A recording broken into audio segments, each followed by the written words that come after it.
Hello students, today we are going to start with Unit 1 HTML.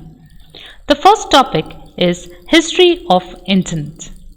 The Internet is a global information network that connects millions of computers and it is growing exponentially. When we look at the history of Internet, there is no single inventor. Instead, it has evolved over time.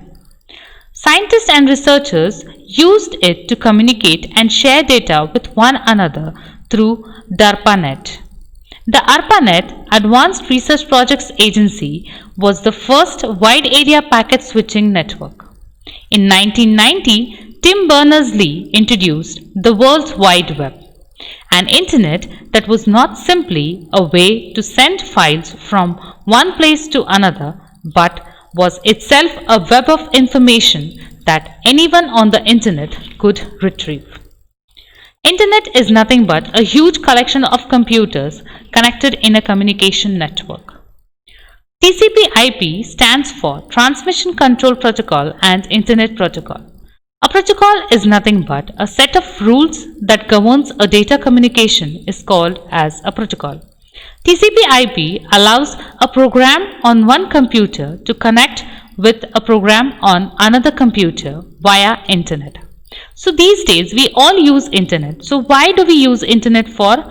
We use internet for browsing information, for entertainment such as music, videos, audios, for communicating with other people, for sharing information, for e-commerce websites like Amazon, Flipkart. For all these we use internet. The next topic we have to understand is about Internet Protocol addresses. For people, Internet nodes are identified by names, but for computers, they are identified by numeric addresses. This numeric address is called as Internet Protocol address or IP address. IP address is usually a unique number because the machine has to be identified uniquely throughout the internet. So, it is a unique number of 32-bit. IP address is usually written as 4 8-bit numbers separated by periods. In the slide, we can see an example given: United Airlines www.ual.com. So, it has the IP address 209.87.113.93. So, if a browser is pointed at this IP address, it will be automatically connected to the United Airlines website. The next concept we have is domain name. People have difficulty when they are dealing with numbers. They cannot recognize or remember numbers very easily. But the machines on the internet, they are usually going to have textual names. These names begin with the name of the host machine followed by larger enclosing collection of machines called as domains. In the slide, we can see an example is given: movies.marksbros.comedy.com.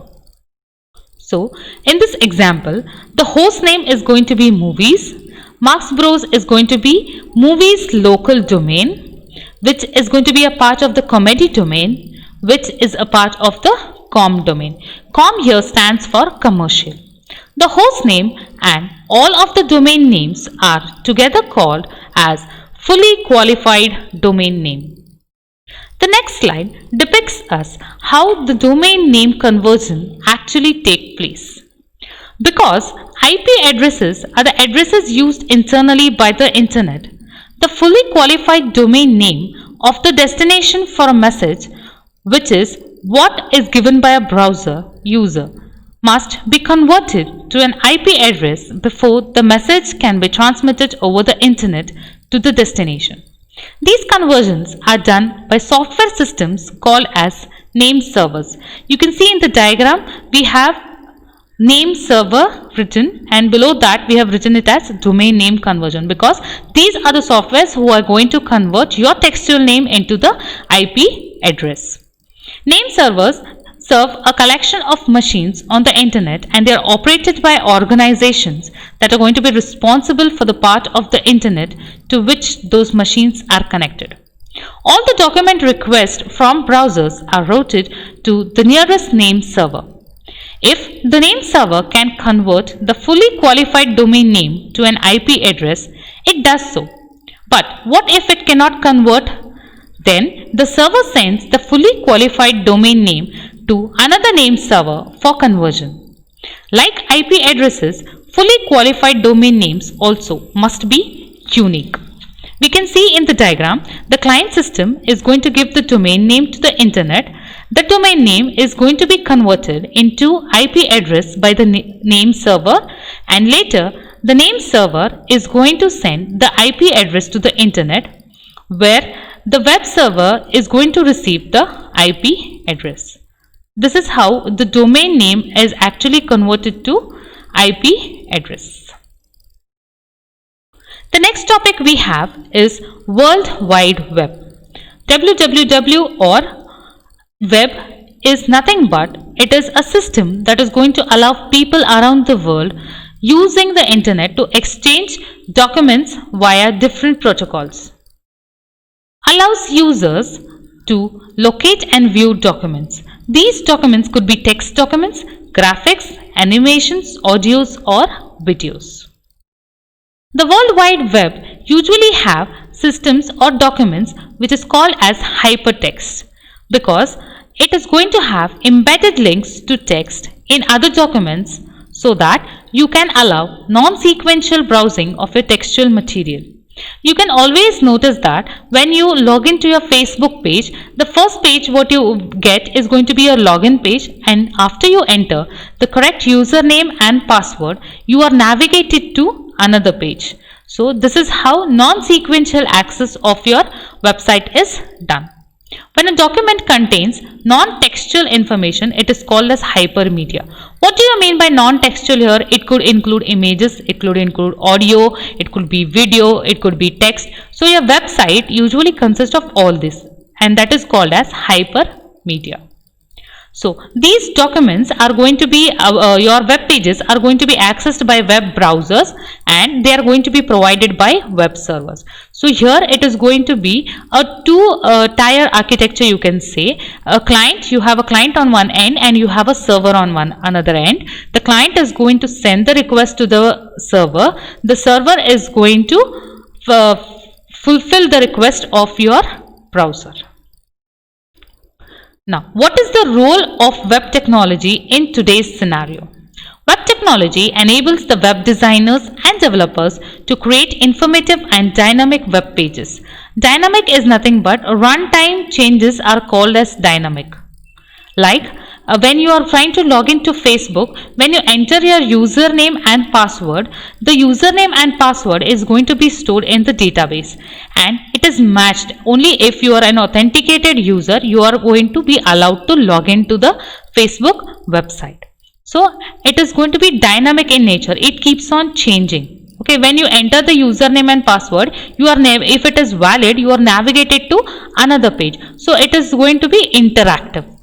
The main feature of your JavaScripting language is that it can be used to create dynamic HTML codes, and almost every popular browser is going to support this web technology. What do we mean by a web page? It is nothing but normal text, images, videos together is called as a web page, and they can be designed with HTML, JavaScript or XML. HTML is going to give us designing, how we are going to design the web page, and JavaScript is going to help us to validate the web page. XML is nothing but an extended version of our HTML. Next, coming to website, it is nothing but an intercollection or collection of your web pages. Okay, it is categorized based on their functions. The first category is the personal website. Commercial website is the second one, and third one is a government website. So based on their functions, you can categorize the websites. Personal websites are websites which you are going to create. Commercial websites usually have the extension as .com. You must have observed. Flipkart.com, Amazon.com. So what is that com at the end when you enter into the URL? It is nothing but com is the extension. That means it is a commercial website. If you are going to any government website like Aadhaar, it is going to be aadhaar.gov. So gov stands for government website. A website is usually accessed through Uniform Resource Locator, usually called as URL. The URL is going to have two parts, protocol and the resource name. One example is given in the slide. HTTPS is nothing but the protocol. You must have observed all these things when you are trying to log into your Facebook page. You must have received a similar URL like https://www.facebook.com. So that HTTPS is nothing but Hypertext Transfer Protocol Secure. So that is the protocol, okay, which is going to govern your communication. And then you have the resource name from where you want to fetch your information. The websites can be of two types, static as well as dynamic. Static websites are basically informative websites where you are just going to place your information, but in case of dynamic website, it is going to be an interactive website where you are going to play around with images, videos. It is going to help to establish an interaction with the user. So further things we will see in the next video.